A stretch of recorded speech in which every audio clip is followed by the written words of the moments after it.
Assalamualaikum warahmatullahi wabarakatuh. Kembali berjumpa kita di Wawasan Cakrawala bersama saya Wawan Harjo.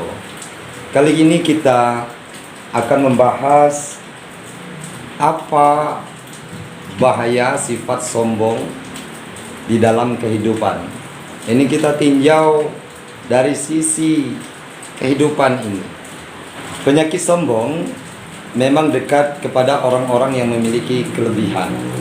Misal ada orang yang sombong karena hartanya.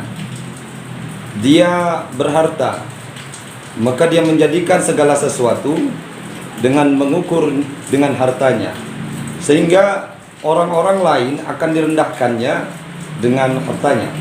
Misal ketika dia melihat orang yang berilmu, dia akan berkata, apalah arti ilmu? Ilmu itu sendiri mungkin tidak akan membuat kaya. Ketika melihat orang beribadah, dia mungkin akan berkata, apa artilah sebuah ibadah? Sebab ibadah tidak akan membuat orang menjadi kaya. Diukurnya segala sesuatu itu dengan harta. Ini biasanya orang yang sombong karena hartanya. Tapi juga ada orang yang sombong karena ilmu. Maka dia merasa dirinya lebih pantas untuk melakukan segala sesuatu dengan ilmunya. Kalau di dalam forum misalnya, dia akan paling berbanyak protes, akan paling banyak berbicara, meskipun apa yang dibicarakannya kadangkala dia sendiri tidak melaksanakannya.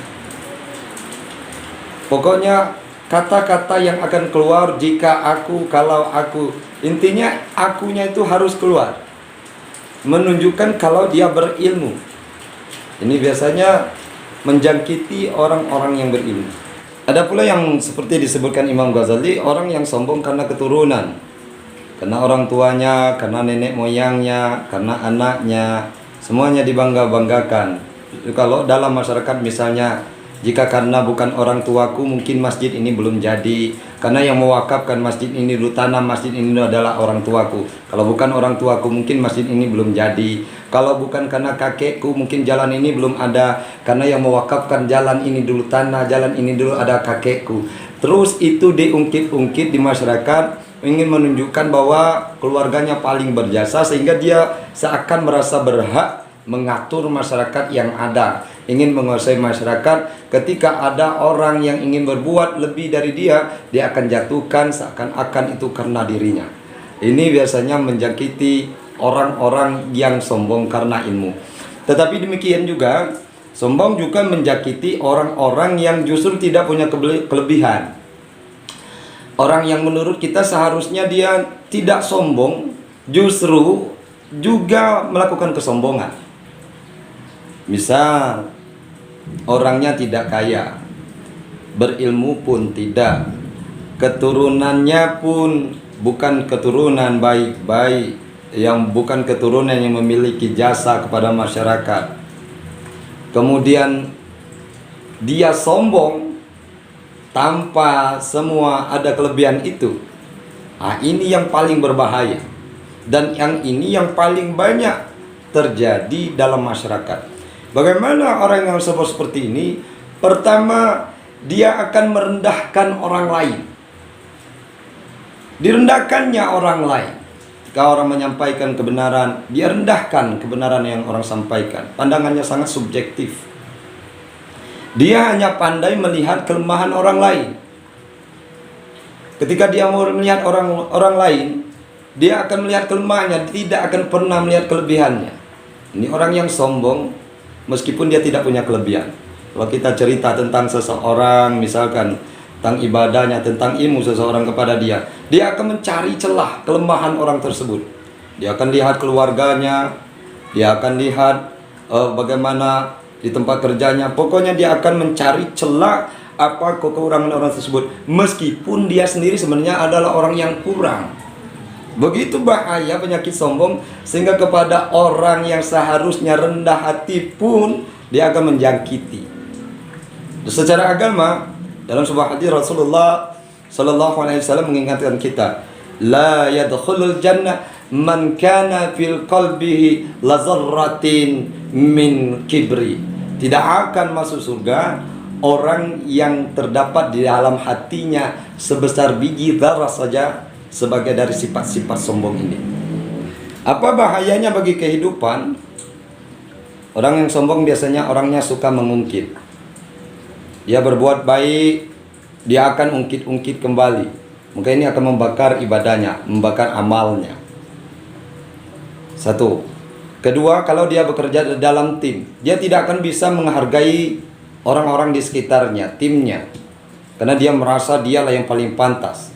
Timnya tidak akan diperhatikan. Usulan timnya tidak akan dilihat. Bahkan kadangkala ketika pada saat yang bersamaan dia sendiri tidak melakukan tugas sebagaimana mestinya.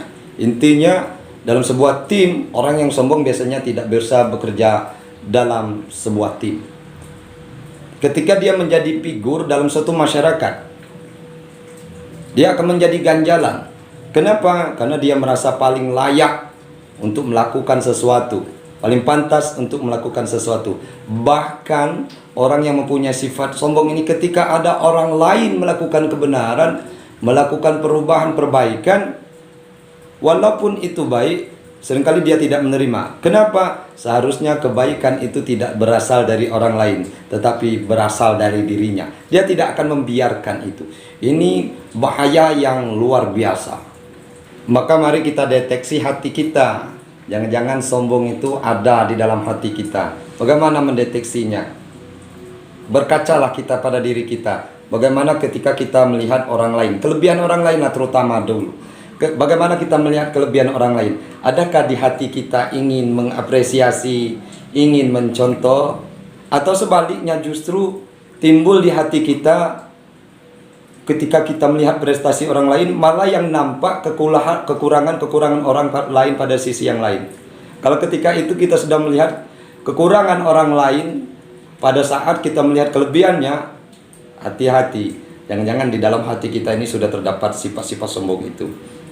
Yang kedua, setelah kita deteksi, mari ketika kita melihat orang lain, orang yang memiliki kekurangan, katakanlah, kita ingat-ingat kembali, kita sendiri banyak kekurangan. Introspeksi diri. Kita introspeksi diri, kemudian kita bandingkan dengan orang lain. Kalau orang punya kekurangan, kita punya kekurangan. Di samping itu, ketika orang punya kekurangan, ternyata dia pula memiliki kelebihan. Mari kita teliti itu. Kalau ini kita sudah teliti, maka mudah-mudahan sedikit-sedikit kita akan mengikis sifat sombong kita. Cari berdoa kepada Allah supaya penyakit sombong ini dikikis oleh Allah dalam hati kita. Nah, sampai di sini wawasan cakrawala kita kali ini mudah-mudahan bermanfaat. Mudah-mudahan nanti di video-video lanjutan lainnya kita akan membahas wawasan-wawasan lainnya. Wassalamualaikum warahmatullahi wabarakatuh.